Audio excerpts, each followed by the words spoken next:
தமிழ் முற்போக்கு கூட்டணியின் சார்பில் கடந்த உள்ளூராட்சி சபை தேர்தலில் போட்டியிட்டு வெற்றி பெற்ற 79 உறுப்பினர்களுக்கு பதவி பிரமாணம் செய்து வைக்கும் நிகழ்வு இன்று காலை 10 மணியளவில் கொழும்பு இலங்கை மன்ற கல்லூரி மண்டபத்தில் தமிழ் முற்போக்கு கூட்டணி தலைவர் மனோ கணேசன் தலைமையில் இடம்பெற்றது.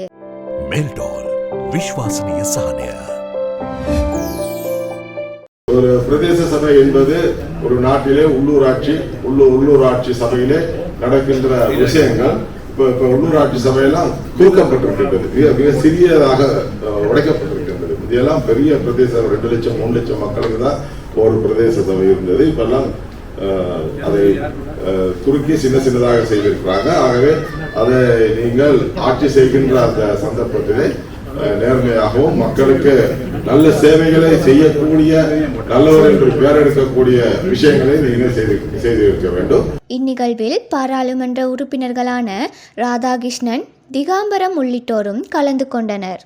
என்ற பதவிக்கான கடமைகளையும் பணிகளையும் இலங்கை ஜனநாயக சோசியலிச குடியரசின் அரசியலமைப்புக்கும் சட்டத்துக்கும் இணங்க பற்றுறுதியோடு புரிவேன் என்றும் நிறைவேற்றுவேன் என்றும் இலங்கை குடியரசுக்கு விசுவாசம் உள்ளவனாக இருப்பேன் என்றும் எனது திறமைக்கும் இயன்றவரை இலங்கை ஜனநாயக சோசியலிச குடியரசின் அரசியலமைப்பை உறுதியாக போற்றி காப்பேன் என்றும் சத்தியம் செய்கின்றேன். கட்சிகள் வந்து போட்டியிட்டு சில வார்டு மட்டும் தான் வின் பண்ணியிருக்கோம். சில வந்து வீதாசார அடிப்படையில் நமக்கு இந்த அங்கத்துவம் கிடைச்சிருக்கோம். இப்ப அடுத்த கிழமையிலிருந்து சபைகள் அமைக்கிறதுக்கான வேலைத்திட்டங்கள் ஆரம்பமாகும். 16 இப்ப நிறைய கட்சிகள் உங்களை தனிப்படுத்துறதுல கலப்பாங்க. கவனமா இருங்க. நீங்க நிறைய சொல்றேன்னு கேட்டா இன்னைக்கு இவ்வளவு நாள் உங்களை தொடர்பு கொண்டிருக்க மாட்டாங்க. ஆனா இன்னைக்கு இந்த கட்சி சார்பாக தான் ஓட்டு கிடைச்சிருக்கு. உங்க தனிப்பட்ட முறையில் யாருக்கும் ஓட்டு கிடைக்கல, கூட்டணி சார்பாக தான் ஓட்டு கிடைச்சிருக்கு. இப்ப தனிப்பட்ட முறையில் எங்களுக்கு சப்போர்ட் பண்ணுங்க, உங்களுக்கு சப்போர்ட் பண்ண சொல்லுவாங்க. இது செஞ்சீங்கன்னு சொன்னா வழக்கு போட்டு உங்களை 2-3 தவணையில வீட்டுக்கு அனுப்பி விட்டுருவாங்க. அது கடந்த காலத்துல தெரிஞ்சிருக்கு. அதை கொஞ்சம் கவனமா இருக்கீங்க. ஏன்னா இது கூட்டணி தான் முக்கியம். இன்னைக்கு கூட இந்த கூட்டணியில தான் இவ்வளவு பேர் நாங்க இந்த இடத்துல ஒன்று கூட்டியிருக்கோம். வெற்றி பெற்ற மற்றும் போட்டியிட்ட அனைவருக்கும் எனது மனமார்ந்த இதயபூர்வமான வாழ்த்துக்கள் தெரிவித்துக் கொள்கிறேன். இந்த வெற்றி என்பது வெற்றி பெற்று பதவியில் அமர்ந்தவர்களுக்கான வெற்றி மட்டுமல்ல. புரிய வேண்டும் உங்களுக்கு. எல்லாரது வாக்குகளால் தான் வந்திருக்கு. தேர்தல் முறை அப்படியானது.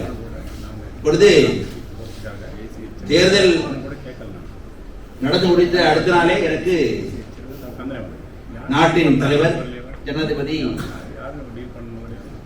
நீண்டகால நண்பர் 20 வருஷ நண்பர் அனுரகுமார் சரணாயகர் அழைத்தார். தொலைபேசியில் பேசினார். முகத்தை கரண்ட் கேட்டார். கரண்ட் படுத்து கரண்ட் சொல்லி நடந்த விஷயம் பாருங்க.